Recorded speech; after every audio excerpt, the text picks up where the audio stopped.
Hi guys, today we will solve this problem. The problem is the 7/8 inches diameter pins at A and C that supports the structures are in single shear. Find the resist force F that can be applied to the structure if the working shear stress for these pins is 5,000 psi. Neglect the weights of the members. First thing to do guys is we just take note all the givens and then dapat alamin mo muna kung ano yung hinahanap mo. And then ito pala guys is a single shear problem. Ang ituturo ko pala sa inyo guys ngayon is yung shortcut sa problem na ito.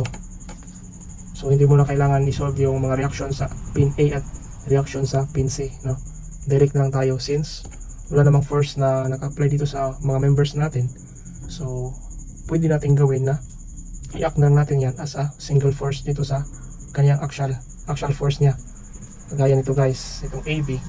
So para hindi na tayo mag-solve ng mga reactions niya dito sa A vertical at A horizontal at ang C vertical at C horizontal, para hindi na marami yung kukunin natin ng mga or hindi na marami yung mga unknowns. So isahin na lang natin yan guys. Actual force na lang. Ang gawin na lang natin tong ganyan guys, force AB. And then dito rin guys is gawin lang natin tong force BC. Yan, applicable lang yan guys if walang mga external forces dito sa mga members natin. Diba wala namang force dyan naka-act sa ating member AB, wala ding force naka-act sa ating member BC. So dinirect na lang natin as actual force sa member AB natin at dito sa BC. Yan, gawin lang natin dyan guys, hindi na tayo mag-summation ng moment. Direct lang tayo, summation of forces along X at summation of forces along Y. So summation of forces along X, i-determine na lang muna natin yung mga ratio guys. So ito, ratio ng itong AB is 4, and then yung distance niya from A to B vertically is 6 minus 2, 4 din guys. So yung magnitude ng ating ratio is 4 square root ng 2. Tama ba guys? And then itong ratio ng ating member BC is 3, and then distance niya vertically 6. So dito is 3 square root of 5. Yan, mga ratios natin. And then summation of forces along X. So FAB, itong FAB natin, FAB, and then yung since horizontal components yung kunin natin is itong naka-horizontal na ratio niya ang gagamitin natin all over the magnitude 4 square root ng 2.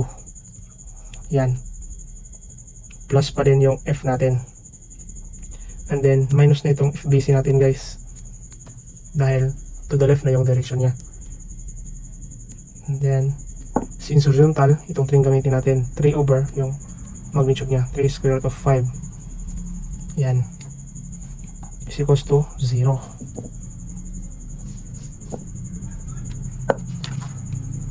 So simplify natin guys. Ito is 0.7071 FAB plus F minus 0.4472 FBC is equals to 0. Set na lang natin guys as 4 decimals. So yan na yung equation natin using summation of moment along, summation of force along X. So summation of force along Y na tayo. If AB positive, yung ratio natin since vertical is itong gagamitin natin, 4 over yung magnitude. Yan, wala lang F guys dahil horizontal yan. Ito FBC since upward din yung direction niya, still positive. FBC times 6 dahil vertical lang kunin natin, all over the magnitude. Yan is equals to 0. So yan, pag simplify natin guys is magiging FBA is equals to negative 1.2649 FBC na yan. Yan na yung equation natin sa summation ng forces along Y. And then next step natin na gagawin guys is gagawa tayo ng equations in terms of F. So kaya nito guys. So may F natin dito, di ba? So itong FBA natin, pwede natin itong isab ang ating value dito, di ba? So isab lang natin itong FBA natin dito sa FAB. Same lang yan sila. Magiging 0.7071. FAB natin ito, negative 1.2649 FBC plus F minus 0.4472 FBC is equals to 0. Yan. Combine like terms ka lang guys. I-add mo lang tong dalawa. So magiging F minus 1.3416 F BC na yan guys. Yan. So simplify natin. F is equals to 1.3416 F BC. And then since ang gusto natin is in terms of F lahat, so i-cross multiply lang natin yan. So magiging FBC is equals to magiging 0.7454 F na yan guys. So yan yung equation natin in terms of F sa ating BC. So ito isasab na lang natin dito para makuha natin yung value ng FBA natin in terms of F. So FBA is equals to negative 1.2649 and then ang FBC natin is 0.7454 F. Yan. So ang FBA natin guys is equals to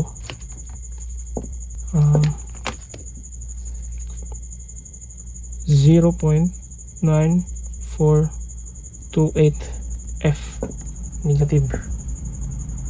So yan yung value natin guys. Value of FBA in terms of F. Since may given tayo dito na working stress ating pins sa pin at A at pin at C. So pwede natin yan. Alam natin na yung formula lang. Stress is equals to force over area. Then at C na lang muna tayo guys. At pin C. So stress sa C is equals to force ng C over area sa C. So itong force ng C guys is ito yung FBC natin. Yan yung ilalagay natin dyan. So stress is equals to FBC over area sa pin C natin. So given ang stress, diba? Yung working stress natin is 5,000 PSI. So ito guys is naka PSI. So dapat i-fit natin yan dahil naka-fit yung mga units natin dito, diba? So pag convert yan guys, dito lang tayo. Convert natin. Convert PSI to PSF. So since 5,000 PSI ang given natin guys, equals yun sa LB per inches squared. So since need natin ang fit, ita-times lang natin yan sa 12 inch, equivalent yan sa 1 feet. Since naka-square to guys, isi-squared nyo lang. So ang value natin dyan, makancel tong inches squared. So ang ito na lang is 5,000 times 12 squared. So 720,000. 720,000 LB per feet squared or 720,000 PSF. Yan na yung stress natin guys. Converted stress. So magiging 720,000 is equals to FBC natin guys ito 0.7454 F over the area natin. Area sa ating pin which is by since single shear ito guys, single isa lang na area na gamitin natin. Since diameter yan, divide lang natin yan ng 2. 7 over 16 squared. So yung F natin, sorry guys, hindi pa natin ito na-convert to mga diameters natin. So since naka-inch tong diameter natin, i-fit lang natin yan guys. I-fit natin yan. 7 over 8 inch to fit. So magiging 7 over 96 feet yan guys. And then ito, same 7 over 96 feet. So dapat yung gamitin natin dito guys, hindi na ito, kundi 7 over 96 divide 2 dahil diameter yan, reduce to, di ba? So So value natin dito guys sa ating F is equals to 4033.54. Then LB na lang yung natira guys. So, LB yung unit niya. Yan yung first F natin. If ang gamitin natin is itong sa C. Sa A naman tayo at A. Stress sa A is equals to F A over area sa pin A natin. And then itong FA guys, ito yung force natin na itong FAB. Dahil ito yung naka-apply dito sa pin, di ba? So yung FAB natin guys, ito, di ba? And then yung working stress natin sa A is itong still 5,000, which is itong 720,000 PSF. 720,000 is equals to ang FA natin, ito, negative 0.9428 F all over area sa A, same area dahil same ng diameter, 7 over 96 divide 2 square. So yung isang F natin guys, F is equals to 3189.01 lb. So ito yung isang F natin guys. So saan dito yung kukunin natin as our largest first F. So yung ating final answer dito guys is itong pinakamalit. I-neglect na natin yung mga sign guys, no? Itong mga negative, ipapositive lang natin. Sabihin lang natin yung absolute value ng forces talaga yung hanapin natin. So ito, since ito yung pinakamaliit ng value ng F, ito yung final answer natin guys. So bakit ba yung pinakamaliit na force ang kunin natin kung largest force F ang hinahanap? So ganito lang yung explanation yan guys. Dahil itong force F natin guys, itong sa pin A natin, ang makaya niya lang na i-withstand is itong 3189.01 lb lang ito, di ba? So pa itong pipiliin mo na F, itong 4033. So hindi na makaya tong pin A natin, which is mapi-break na siya, masisira na yung structures natin, di ba? Dahil itong 4033, ito yung maximum na ma-withstand ng itong pin C natin. So hindi ibig sabihin na kung ma-withstand natin ito, na ma-withstand ng C ang force, is hindi natin i-consider yung A. So dapat yung pinakamalit yung pipiliin mo dahil satisfy sila sa lahat. So ang safest na force na gagamitin natin para ma-withstand ng structure yung force na i-apply natin is itong pinakamalit lagi yung pipiliin natin. So ganyan lang siya guys.